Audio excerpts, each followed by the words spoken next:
disproportionately represented in our penal institutions. That's in the jails. That's what we were talking about earlier. Drop down for the sake of time. The media contributes. The media contributes to vacant esteem's formation by frequently displaying African Americans as criminals, disadvantaged, academically. We begin to take these definitions on. We begin to ingest them. We begin to actually believe this is us. This is not us. Because if we actually thought this way, we would never come out of this. We have to break that cycle. We have to break that cycle. Get me down to where Dominic is. I'm just going to jump down. Yeah, you start right here. What are some of the signs? What are some of the behaviors and attitudes associated with it?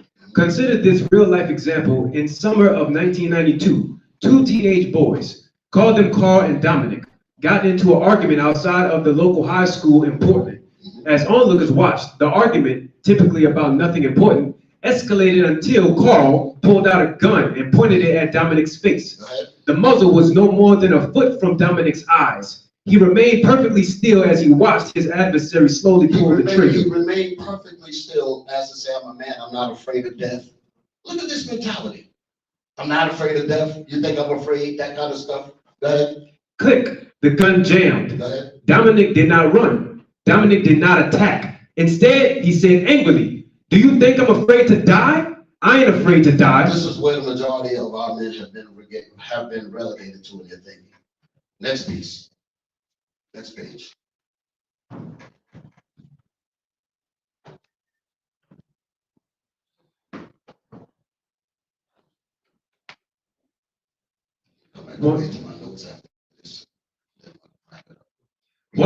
One of the witnesses ran to call the police as Carl worked at unjamming his gun. Someone screamed for Dominic to run as once again Carl pointed it at Dominic's head and pulled the trigger. Go ahead. Click, jammed again. So these are chances that Dominic could have escaped.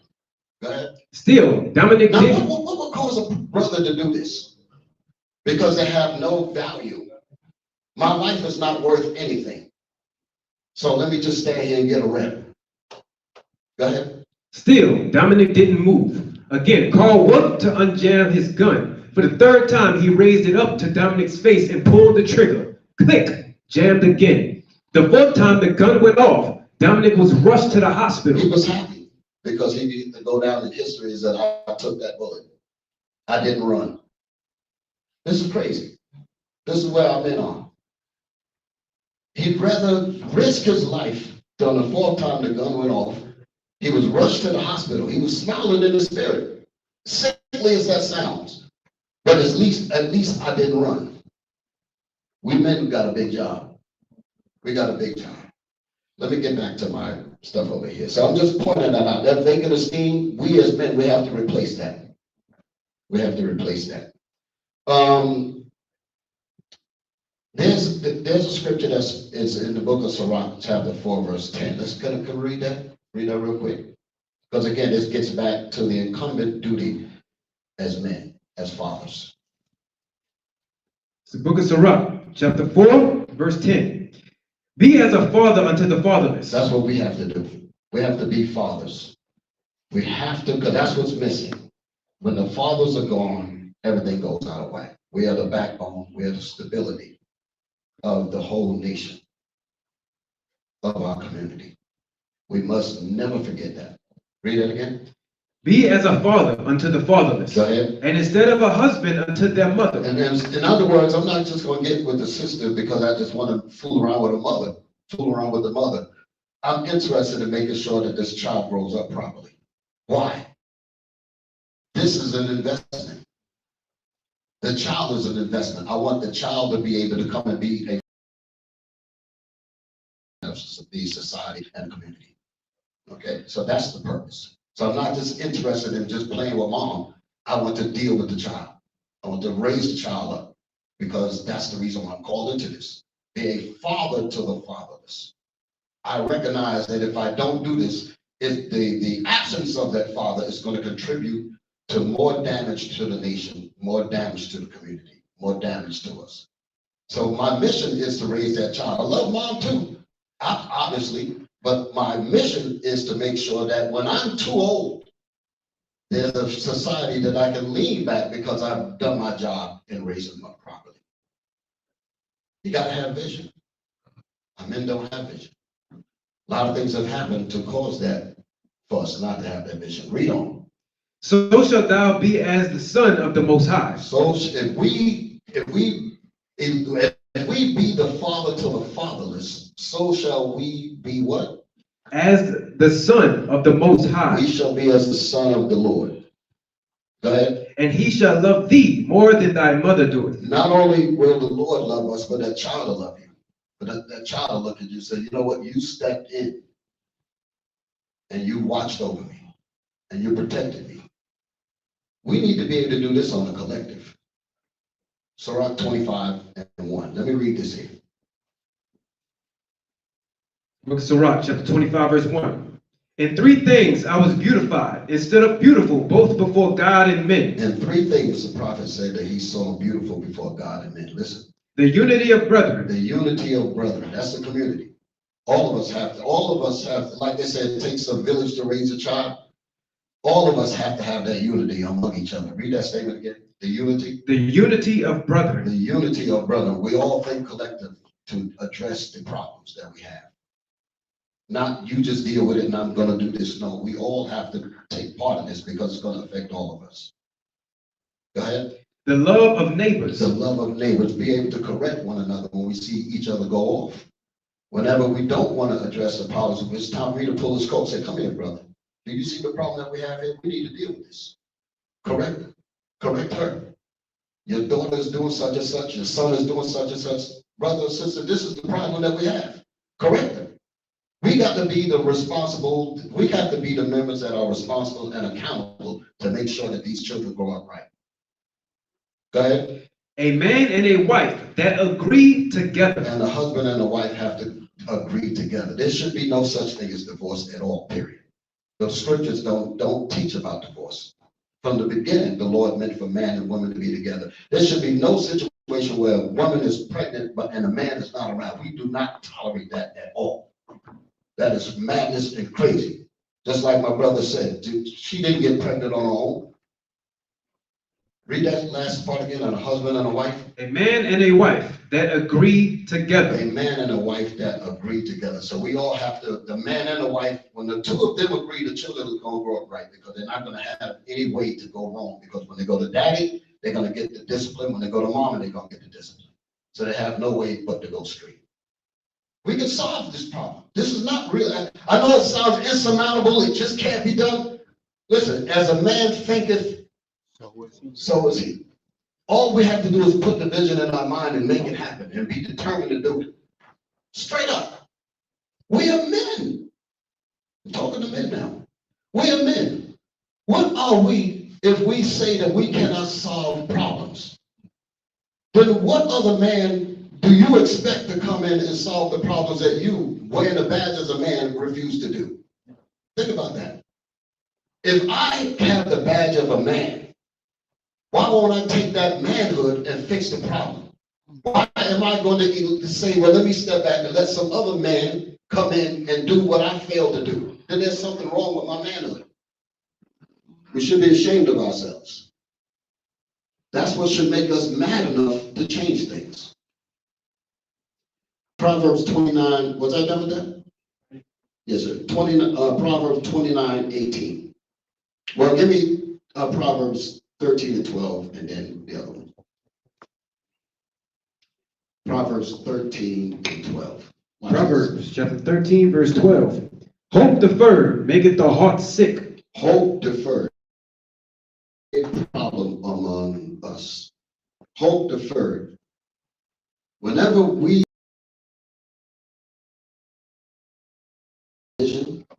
don't have hope, and if we feel like our goals is beyond our reach, it will force us to live in the immediate present. Let me explain what I mean further. Read it again. Hope deferred. If our hope and our aspirations are deferred, in other words, we feel like we cannot obtain it. We can't set goals. Sometimes I ask people, where do you want to be in 5 years? Can you believe that we can't really get a solid answer? Where would you want to be 5 years from now? And they have to think long and hard. No goals at all. If you can't plan, because if you're planning on something, that means you're going to preserve yourself to make sure that you get there. If you actually say that, you know what, I want to do such and such by the time I reach this age, or by the time I get here, or by the time I get there, that means there would be things that you would do right now to protect, to make sure that you get there. But if you feel like the future is not for me, that relegates you to the immediate present. And once that happens, you begin to do what they say, you only live once, you YOLO. Everything is right here, right now, and I don't care about nothing else. You stepped on my shoes, you did this, you looked at me wrong. It's about my rep. It's about me now. And you ain't nothing, and I'm gonna smoke you. No thought, no vision, no nothing. But read it again. Hope deferred maketh the heart sick. Whenever a people don't have the ability to envision, whenever a people don't have the ability to think beyond where they are, to aspire, when you can't do that, that your mind, what it says, the heart, it does what? Maketh the heart sick. It makes your mind crazy. That's where the psych units come in at. Because they have no aspiration. They're locked into the immediate present.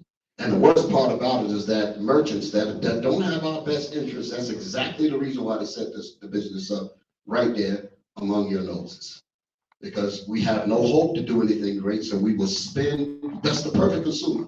We will spend just trying to feel good.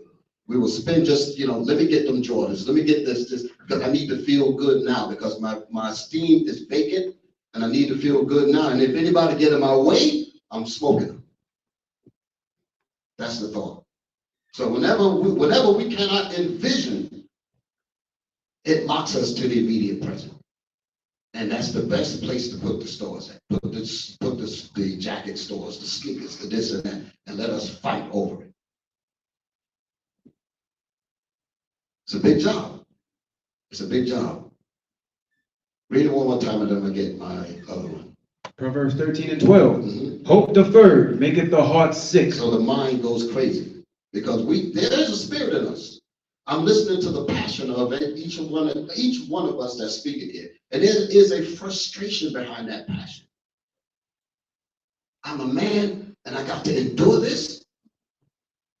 I have families and I got to endure this. Where is the fix, the program, or what can I do to solve these problems? And there's a frustration when you feel like you can't get the answers. That makes your mind crazy. You're looking around, you say, well, why is it just mainly us? That makes you even more upset, more angry. Is it because I'm black? You start going, your minds will start going everywhere. One more time. Hope deferred maketh the heart sick, but when the desire cometh. When the desire cometh, in other words, when God's commandments come into our lives, because that's what the problem is.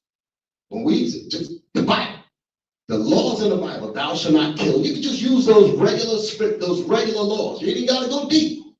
Thou shalt not commit adultery. Thou shalt not lie. Thou shalt not steal. Regular laws that they got on the books. We can just do those and clean up a lot of mess.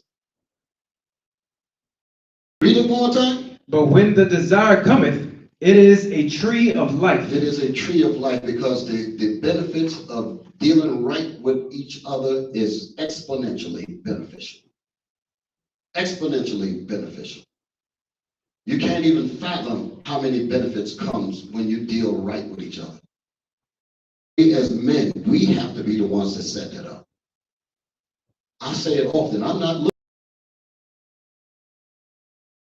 with what I am purposed to do as man. I would not be, what is the purpose of me being born if I'm going to hand that job over to somebody else and I'm physically able to do it and I'm mentally able to do it? I can look at the problems of my own situation and say, this is what we need to do to fix this. Why am I going to relegate that job to somebody else, meanwhile, keep the badge of a man? No, we can't do that. Proverbs 29:18. And I'll take questions. That's why I don't want to talk too much, because I think I can do better as I hear people bring things to me. Read that. Proverbs chapter 29, verse 18. Where there is no vision, the people perish. When there is no vision, when there is no goal, when there is no hope, you will die. You'll die spiritually first, and then you'll die physically. As a man thinketh, he become what he thinks. If your mind is bleak, no hope, no aspirations, none of that at all, you will just pine away in your sin. You'll pine away in your vacant esteem. You'll pine away in your doubt, in your loathing of yourselves, in your no confidence. You'll pine away in that because you see nothing great about yourselves. Read it one more time. Where there is no vision, the people perish. Where there is no vision, and vision has to come from men. Pardon me, women, I don't mean to sound sexist on this, but the man is given a role. He's supposed to set order to the nation. The sisters have a very vital role. Absolutely. And we value that tremendously because she's the mother. But the man has to set that umbrella for that mother to be the proper mother. She cannot be a proper mother unless we become men. When you see our sisters out here struggling, trying to take care of babies, she's trying her best, but there's no protection. There's no hedge. That's sad. It makes me sick to see that. And I know that we as men are failing to do what we were put on this earth to do. We all have to look at our lives with extreme value, irregardless of what we were talking about with vacant esteem and the things that contribute to it, media and so forth. Jeremiah 1:5. Let me read this for you real quick. Jeremiah 1:5. Listen to this. Jeremiah chapter 1, verse 5. I'll show you how special you are. When I say it, let me show you how special you are, and I'm talking to every last one of you, each and every one of you. Listen to this. Before I formed thee in the belly. This is God speaking to the prophet Jeremiah. He said, Jeremiah, before I put you in your mother's womb. Go ahead. I knew thee. So what is he saying? That means you existed before you was conceived. And before I put you in your mother's womb for that sperm and egg to meet together, biology students, right? Before that action happened, you existed. You were just put inside the womb to be born. The point that I'm bringing in, as we learn in biology, there's many sperm cells trying to get to that egg, correct? Each one of those sperm cells represent a spirit. There was a decision made, you women, all of you, and your unborn babies. There was a decision made in the heavens that said, it's time for you to be born rather than this spirit to be born. Let me say that again. Millions of sperm trying to get to that egg, and only one is going to fertilize that egg, correct? Right. Talk to me. That's right. As that happens, that's the spirit that God chose to be on this earth at that moment, meaning you have a purpose. Right. So how dare we as men, how dare we as women, how dare we as being chosen by the Father to say, I need you to be born at this time because I have a purpose for you.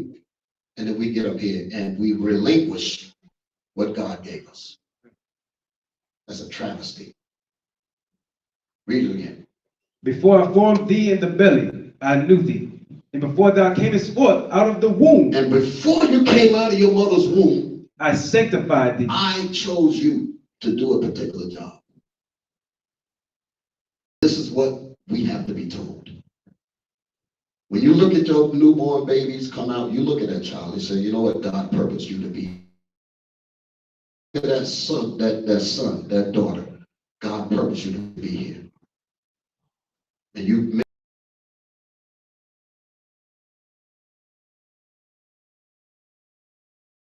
that value and say, wow, you really value me. I didn't have this kind of value. I didn't grow up with this. I'm watching TV, just such and such. I didn't think that this could be the case. I said, well, forget about that. I know you better than that. And I expect the best out of you. They talk about teacher expectations in the school. I was reading this book called Countering the Conspiracy to Destroy Black Boys. And it was one kid that was in the class that always wanted to raise his hand. And the teacher be like, no, we don't need to hear from you. And what that ends up doing, that basically sends a message to him to say, you know what, I'm not even important. And then you begin to relegate yourselves to nonchalantness, laziness, slothfulness, and then you'll end up into a life of crime and all the rest of it. We have to expect the best out of each other. That's the love of neighbors. When I go to my neighbors, I say, why are you doing that, brother? Why are you doing? Some of the people that were coming to the hospital and all jacked up. I'm saying, why are you out here doing this kind of stuff, man? You know, and that kind of feel, doctors feel like, listen, you can't really have those kind of conversations with them, especially if they're on a psychiatric kind of situation. They can flip out and they'd be like, you did it. But in small circles, you would think to yourself, I try to do a little something. I said, try to, brother. Don't see yourself that way. When you get out of here, try to take a different path. Where am I? Jeremiah 1:5. Yeah, read that again. Before I formed thee in the belly, Say something, slip my mind. Go ahead. I knew thee. Mm-hmm. And before thou camest forth out of the womb, I sanctified thee, and I ordained thee a prophet unto the nations. So the Lord has jobs for all of us. You're not a mistake. You're not here just because. There was a decision made in the heavens to bring you here right now. So part of your purpose right now is to hear this message.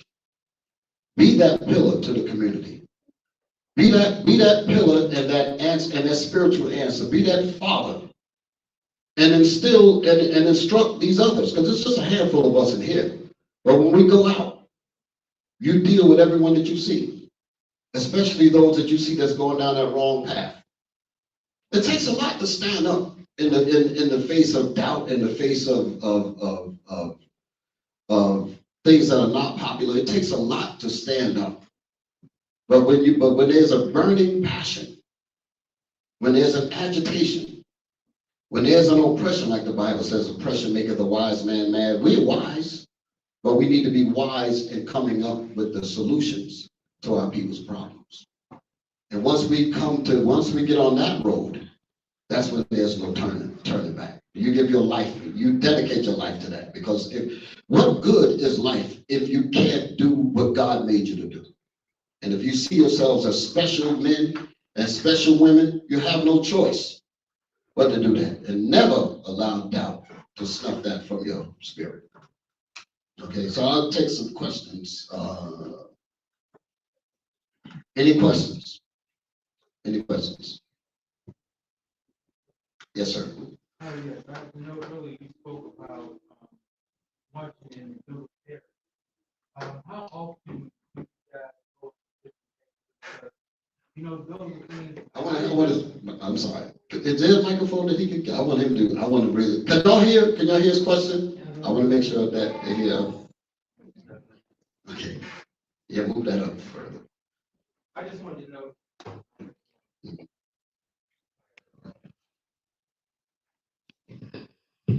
All right, I just wanted to know. I know y'all said y'all marched in militaries for gun violence a few weeks ago, but a lot of us, I didn't know about that and getting advertisement out about what you guys do, because what I've heard here today. Mm-hmm. You never knew this existed. I never knew this existed, and if we could do this more and build and build and build, you could have a whole community marching through some of these areas that need you guys out there marching and fighting, because you were there. You took yourself to the trenches where we don't even see our city leaders at. Mm-hmm. So when you go down there, you're able to do the things you do. How often is that done? How often? We do it at every, and we've been doing this for years. It's not a surprise that you didn't hear about this, because media blackouts and get into that. But I used to listen to this program many years ago in New York, Mr. Magic's Rap Attack. I know I'm talking way back. But at the end of his program, he would say, persistence overcomes resistance. So we knew that we had to be persistent in these programs. We knew that we had to be persistent. We went into, there's a place, and where's that place called O Block? Where's that at? O Block, Chicago? The roughest, one of the roughest places on the planet. We went into, what's another one? There was one in Inglewood, Chicago. It's funny, when we went, I'm answering your question. We went into Inglewood, Chicago. Thousands of brothers. People crying on the side, women never seen organized men, never seen men that was disciplined, saying that we take care of our wives and our children, to all that coming through, people crying. The news media came after we left, only to report the gun violence that happened after we left. So wait a minute, let me say it a different way. 1,000 men come to the roughest community in the country. No media coverage. When we leave, a shootout happens. Then the media puts it out there. So we had a group, we had our musical group put a video called the Blackout. But the point is that, to answer your question even deeper, our mission is to go where people don't go. That's right. Our mission is to go those people that's been like counted off, written off, because that was us. That was our mothers. Those were our fathers. You understand? I've seen, and I'm just talking about me. I'm not the only one behind this. You know, people, you've heard that the program came from me per se. I'm sponsoring it, but these ideas come from the collective of the brothers, and we just get behind it and put it out there. The youth violence. But in terms of us going into these communities, everywhere we can be, that's where we will be, because it's important for our people to see. Get that Isaiah 30 and 20. Let's read that again. But that was the point. Because we have to teach our people discipline. We have to teach our people righteousness, teach them nobility, respect. The book of Isaiah, chapter 30, verse 20. And then I want another question. Let's keep these questions going as long as we can. And though the Lord give you the bread of adversity. Though the Lord give us the bread of adversity, because we are the children of Israel. We're the Israelites that the Bible speaks of. And when we broke God's laws, the Lord allowed for adversities to come upon us because we were disobedient to him. Just like us having children, when our children are disobedient to us, the Lord deals with us in a particular way until we get some sense to realize that we did our Father wrong. Okay? Read. And though the Lord give you the bread of adversity and the water of affliction, yet shall not thy teachers be removed into a corner anymore. So we have to teach our people discipline. When they see us in the street, that's what they see.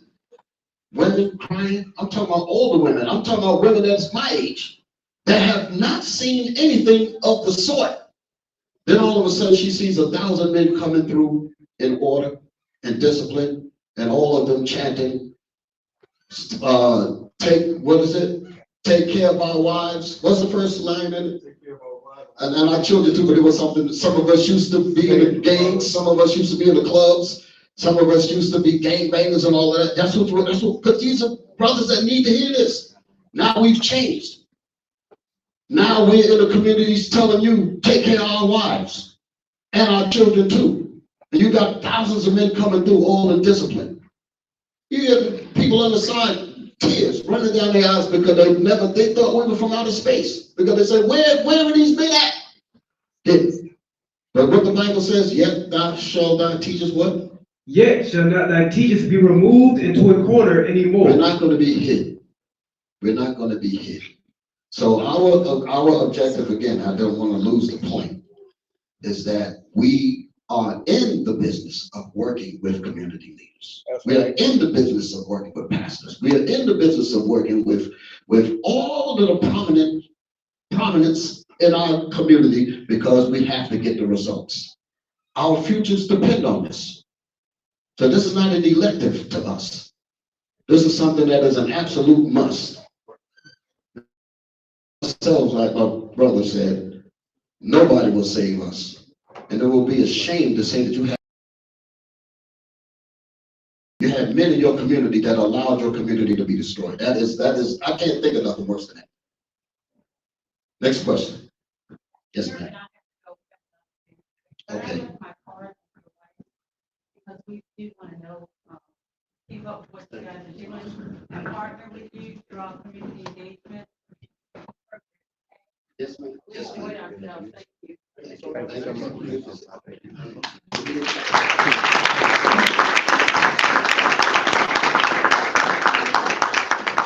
We got to do the skits too. Right?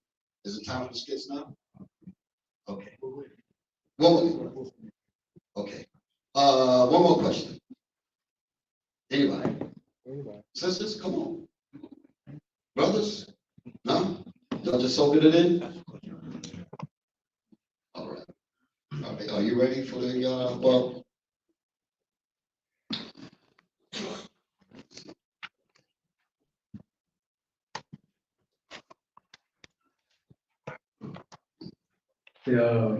Ms. AC, appreciate you. Oh, let me just say this here real quick. I'll just make this point. Like I said, responsibility starts with us. And when I was making a point about us being the fathers to the fatherless, and hard times bring on situations like this. Hard times bring on strong men. How many of y'all ever heard a quote like that? Hard times brings forth strong men. That's what oppression does. It makes you stand up and makes you look for a solution to fix things. So as a result of many of our men, because that's the reason why our kids are all wild, because there's no discipline in the communities. And these men got to grow up, these boys have to grow up and have to somewhat fend for themselves mentally, have to fend for themselves psychologically, and even socially. And because they're not getting the proper guidance, and if you don't have any, and they don't have any information, they're gonna do what they're gonna do blind, which usually results in violence, which usually results in misplaced aggression and the rest of it. So organizations will form to address that. So basically, we are the father to the fatherless. The organization step up to build men. That's what I really want to focus on. Our objective is to build men, to make sure that their families stay intact. Build these men to make sure that they stand up and be the men that God meant for them to be. Because that's what's wrong. I hear sisters cry out, they ain't saying too much in here, but sisters crying all across the globe. Where is our men? Where is our men? Where is our men? And that's a call that we have to answer. No, none of these sisters should be going through the stuff that they're going through. This is ridiculous. So we have to, it's incumbent upon us. I love that word. It's in our spirit. God put it in our spirit to be men, to stand up and be the men that he meant for us to be. And anytime that we decide not to do that, you need to hand your badge in for manhood. Give it back. Okay, so when we're going to stand up and do what we got to do. What you got? All right. Come on. Yes, sir. This was a few weeks ago, our missing persons blitz.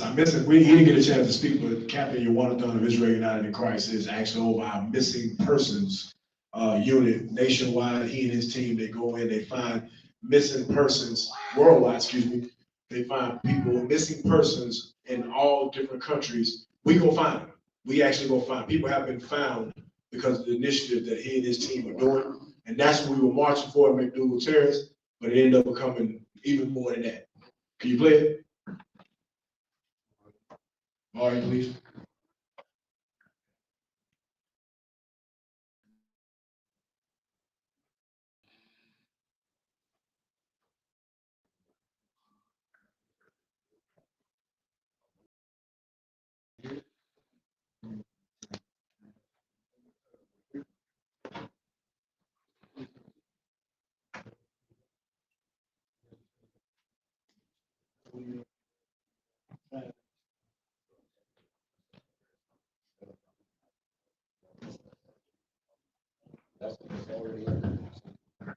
Well, I don't know how to get that part. Well, anyway, play it. This was when we were in McDougal Terrace a few weeks ago. We were marching to try to help find the missing persons. Actually, Durham, North Carolina, and Raleigh, North Carolina, are #1 in the country for missing.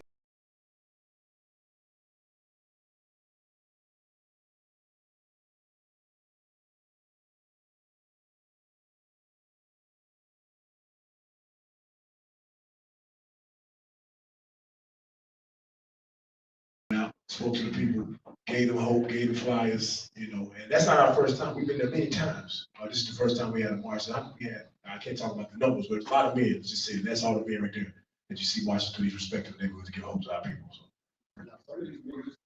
Now think about it. These same men that you see here, not them particularly, but you can imagine everybody didn't come out of a two-parent home. Some men came from some rough areas, but that's what this Bible can do. This Bible can clean us up, and we can be the pillars that God meant for us to be. So that as long as you got breath in your body, you can always change. You can always get it together. Okay. One thing that I'll say real quick, and then I'm gonna pass it on to y'all. Israel United in Christ was started in 2003. I think you brought that up at the beginning. But the reason why I wanted to make a mention of it, because a question was asked to him by a reporter. Said, why did you begin this congregation? Why did you start this? And from Israel United in Christ came the other organizational pieces, if you will. You know, the youth violence conflict resolution seminars, the community cleanup, the Saving Sarah's Daughters, missing persons, and there's many more. A lot of that have not come to the forefront in terms of the general public, but there's a lot of things that we do that we're doing internally that eventually is going to come out. Israel United in Christ is the umbrella from where all of this comes from. And I mention that because the question was asked, why did you begin this organization, if you will? Okay. And the reason that he told the reporter, he said, because he saw things that was going on in his nation that was not proper. And he said, the first thing we need to do is build these men up to cause these men to be responsible and to take charge of their lives in righteousness and begin to fix themselves up, fix their families up. And from their families, then we can deal with the neighbors, we can deal with the community, we can deal with the city, the state, the planet. So that's the goal, if you will. We have to change. And because that was so absent, he said, we have to do something. And we all came together and we did it. And we're not stopping. We don't care what opposition is out there. We don't care. We got work to do. And that's the reason why I'm put on this planet Earth, to make sure that it gets done. And that's how I think. Okay, so I'm just throwing it out there. All right, come on, Kevin. Yes, sir. Let's give it up for Bishop Yawasap. He's ready to know Christ.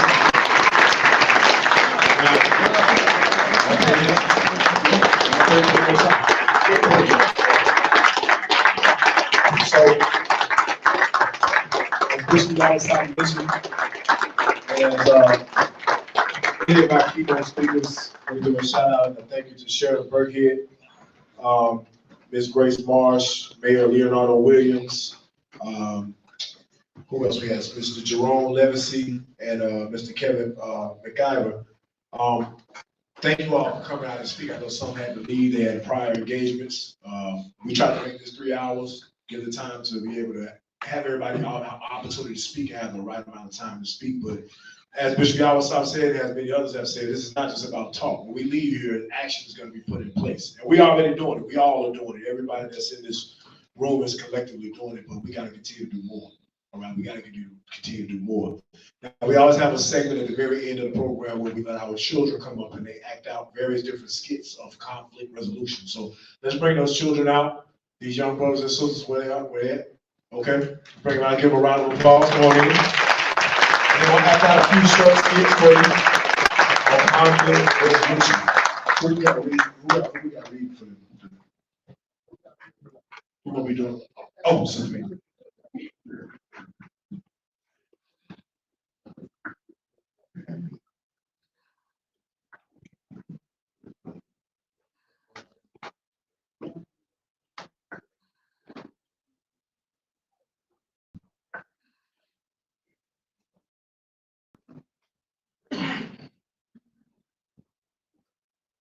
Action. Boys are hanging out playing basketball. One of the boys falls and gets hurt. He immediately gets upset and pushed him. A fight incites.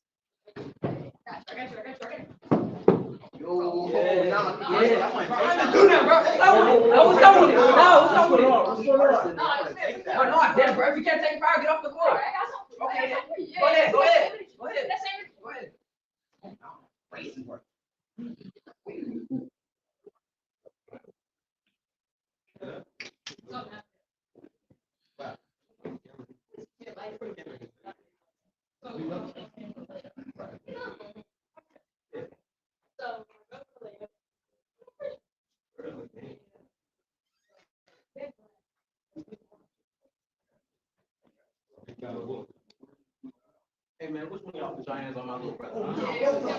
That's great. Hey, take everybody to the first. Oh, no. Oh, it's usually a basketball game? Does that make any sense? He put his hands on my little brother. Somebody out there, boy, this is a better way to handle this. If you shoot him, you go to prison for life. How you gonna protect your brother if you're in prison? And how do you feel if you go to prison for life? You never seen anything. Look, instead of trying to shoot each other, you should talk it out, right? You should apologize when you deal with the court, and you should have lied to your brother, right? To make up.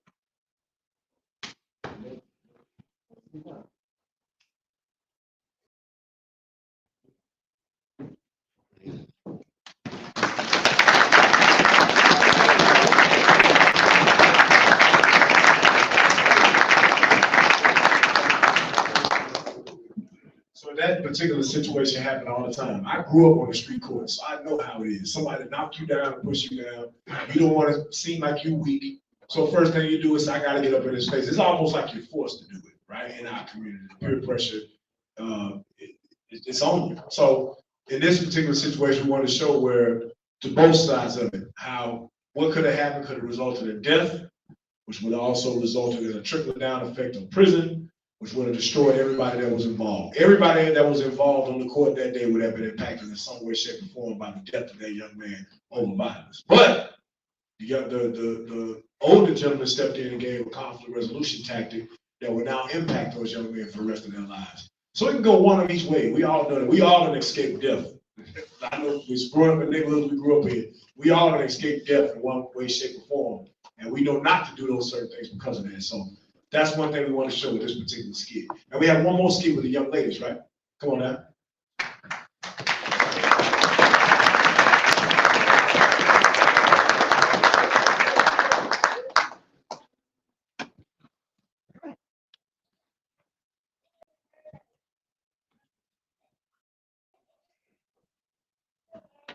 Action. A group of girls are all sitting together gossiping.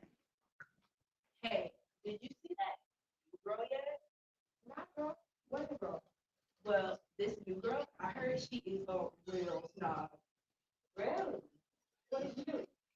Yeah, so apparently the reason she has to leave her old school is because not only is she stuck up and thinks that everybody is beneath her, but she steals boyfriends too. Girl, you lying. I am so serious. What makes it even worse is it was her best friend's boyfriend that she stole. Ah, no, that's hey.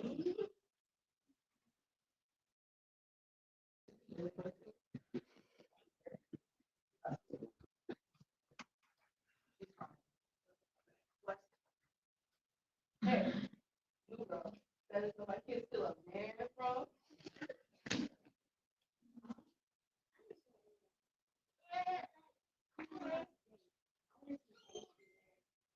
Yeah, right. You're so special, huh? You're not better than me.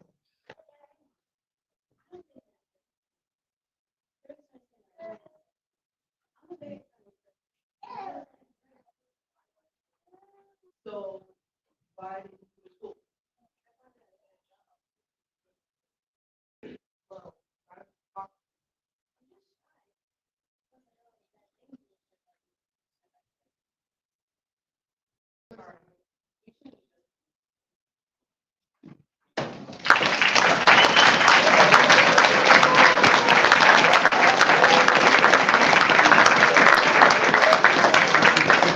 All right, so this particular scenario, a young girl moves into a new city. She's trying to make new friends. She's shy, but everybody in this room has been impacted by some type of rumor that was said about you. And it almost resulted in somebody meeting you at the bus stop at 3. I always say that, right? Hey, I'll be here at the bus stop. You already knew what that meant. You knew you was gonna have to fight to get on the bus or fight to get off the bus. Right? So we've all had that situation, but some of us are scarred from it. And whether until God's word came to talk about who's able to overcome it or different challenges. So we got to teach our young children how to use conflict resolution within our communities. We have to. And that's what these skits are meant to portray. Okay, so with that being said, I believe that's going to be the conclusion of our Youth Violence and Conflict Resolution Seminar here in Durham, North Carolina. Thank you to everyone that came out, that was a part of it. Thank you, Mr. McGovern. Thank you to Bishop Yawasap, Captain Yawanathan of Israel United in Christ. Ms. AZ back there, I see you, Ms. AZ, how you doing? Ms. AZ had us on her podcast a few times, all praise to the Most High, and her TV show, actually, a few times, and it's been great. So thank you so much for coming out and supporting. Brothers and sisters, we got a big job to do. All right, y'all up for the challenge? Yes, sir. It's gonna be a mighty work, but we're gonna get it done. All right?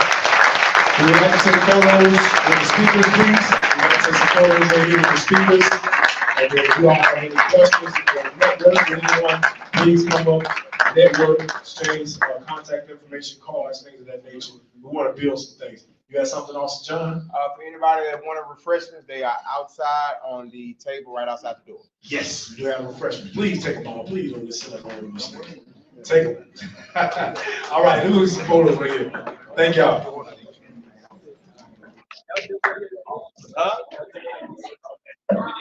Yeah, we did a couple months ago.